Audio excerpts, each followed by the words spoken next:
காவேரி வந்து அவங்க அம்மா அப்புறம் அவங்க தங்கச்சிங்கிட்டலாம் பேசிட்டு இருக்காங்க. அப்போ வந்து மாமா சூப்பர்க்கா உண்மையிலேயே அந்த பசுபதிக்கு நல்லா வந்து அடி குடுத்தாரு. "என்னடி சொல்ற?" அப்படின்னோனே, "ஆமாக்கா" அப்படின்னு சொல்லிட்டு நடந்தது எல்லாத்தையுமே வந்து தங்கச்சிங்க சொல்றாங்க. அத கேட்டு வந்து காவேரி சந்தோஷமா தாங்கவே முடியல. நான் இருந்தா இப்படி விட்டுருக்கவே மாட்டேன். அக்கா நீ இருந்தா கூட இவ்வளோ பேசியிருக்க மாட்டேன். மாமா நல்லா வந்து பதிலடி குடுத்தாருக்கா. அப்படியே பார்க்கணுமே பசுபதி மூஞ்ச அப்படின்னு சொல்லிட்டு சிரிக்கிறாங்க.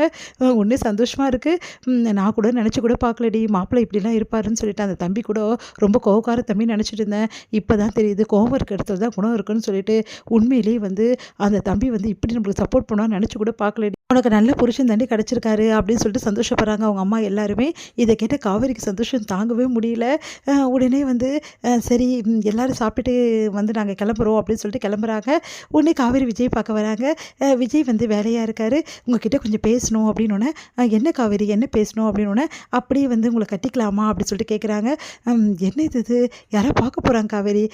அதெல்லாம் தெரியாது. ஒரே ஒரு வாட்டி ப்ளீஸ் அப்படின்னோனே, சரி ஓகே அப்படின்னோனே அப்படியே கட்டிக்கிறாங்க. விஜய்க்கு சந்தோஷம் தாங்கவே முடியல. என்ன காவேரி என்ன விஷயம்? எதுக்காக இவ்வளோ எக்ஸைட்டா இருக்க? அப்படின்னோனே, "ரொம்ப தேங்க்ஸ்" அப்படின்றாங்க. "எதுக்கு?" "எங்க வீட்டு ஆளுங்களெல்லாம் ரொம்ப நல்லா கவனிச்சுக்கிறீங்க. அது மட்டும் கிடையாது. பெரிய விஷயம் என்னன்னா, பசுபதி வந்து நல்லா நோஸ் கட் பண்ணி அனுப்பிச்சிருக்கீங்க. இந்த விஷயம் எனக்கு தெரியவே தெரியாது. இப்ப தான் சொன்னாங்க எங்க வீட்ல உடனே." "ஓ! பசுபதிய நான் நோஸ் கட் பண்ணேன் தான் என் மேல இவ்வளோ பாசமா?" அப்படிலாம் ஒண்ணும் இல்ல. வேற?" எனக்கு உண்மையிலேயே ரொம்ப சந்தோஷமா இருக்கு. நான் பசுபதி நினச்சு தான் எங்க வீட்ல உள்ளவங்கலாம் ரொம்ப கவலைப்பட்டுட்டு இருந்தாங்க. இப்ப எந்த கவலையும் இல்லாம அவங்க இருக்காங்க. எனக்கு இது போதும் அப்படின்னு சொல்றாரு. சரி, சரி. ஓகே, ஓகே அப்படின்னு சொல்லிட்டு தட்டி குடுக்குறாரு.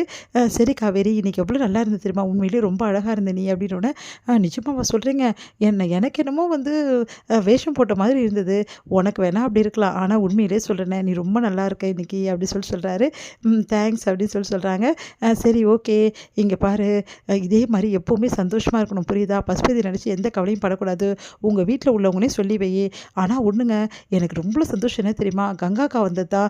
கங்காக்கா வருவான்னு நான் நெனச்சு கூட பார்க்கலங்க அப்டின்னோனே, நான் அதான் சொன்னேன்ல கண்டிப்பா வருவான்னு சொல்லிட்டு. நீங்க எப்ப சொன்னீங்க? நான் சொன்னேனே! நீ ஞாபகம் இல்லையா? நீங்க சொல்லவே பொய் சொல்லாதீங்க அப்டின்றாங்க.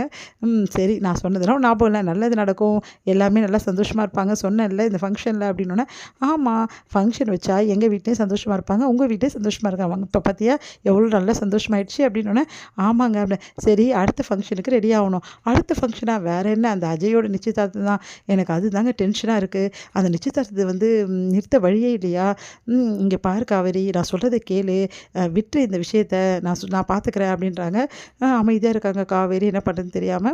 இங்க வந்து செம்மையா நிவின் டென்ஷன் ஆயிறாரு. எப்படி இவரு இப்படிலாம் பண்ணுவாரு?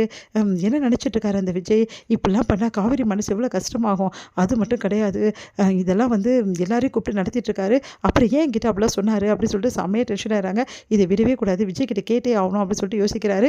இங்க வந்து என்ன பண்றாங்கன்னா, காவேரி வீட்ல எல்லாருமே விஜயை பத்தி ரொம்ப பெருமையா பேசிட்டே இருக்காங்க. இத கேட்ட கங்கா வந்து அப்படியே அப்செட் ஆயிடுறாங்க. உடனே வந்து தங்கச்சிங்க எல்லாருமே வந்து விஜய பத்தி இந்த மாரி மாமா பாருங்களேன் எவ்வளோ சூப்பரா பேசினாரு, எவ்வளோ நல்லா கவனிச்சாரு அப்படின்னு சொல்லிட்டு விஜய பத்தி பெருமையா பேசிட்டே போறாங்க. கேட்ட கங்கா வந்து செமையா டென்ஷன் ஆகி கத்துறாங்க. அமைதியா இருக்கீங்களா? அப்படின்னு சொல்லிட்டு, "ஏன் கங்கா இப்படி பண்ற? நாங்க இப்ப என்ன சொல்லிட்டோம்? இவரு ஒருத்தர் இவ்ளோ வந்து வீட்டுக்காக பார்த்து செய்றாரு. இவர பத்தி ஒரு நாள் பேசுறீங்களா? இப்ப புதுசா வந்தவன் தான் உங்களுக்கு முக்கியமா போயிட்டான்ல. பின்ன அவங்க பணக்காரங்கல்ல. அதனால தான் பேசுறீங்க. இங்க பாரு கங்கா, நீ பேசுறது கொஞ்சம் கூட சரியில்ல. அது உனக்கே தெரியும். தம்பி எப்பவுமே நம்மகிட்ட பேசாது. இன்னைக்கு பேசிச்சேன்னு சொல்லிட்டு தான் நாங்க பேசிட்டு இருக்கோம். ஏய் விடுங்கடி, போய் படுங்க. கங்காக்கு தான் பிடிக்காதுல்ல அவங்கள பத்தி பேசினா" அப்படின்னோனே, கங்கா அப்படியே முறைச்சு பார்த்துட்டு இருக்காங்க. "விடு கங்கா, ஏன் கங்கா இப்படி வந்து நடந்துக்கிற?" அப்படின்னு சொல்லிட்டு குமரன் கூட்டிட்டு போறாரு. இதோட முடியுது.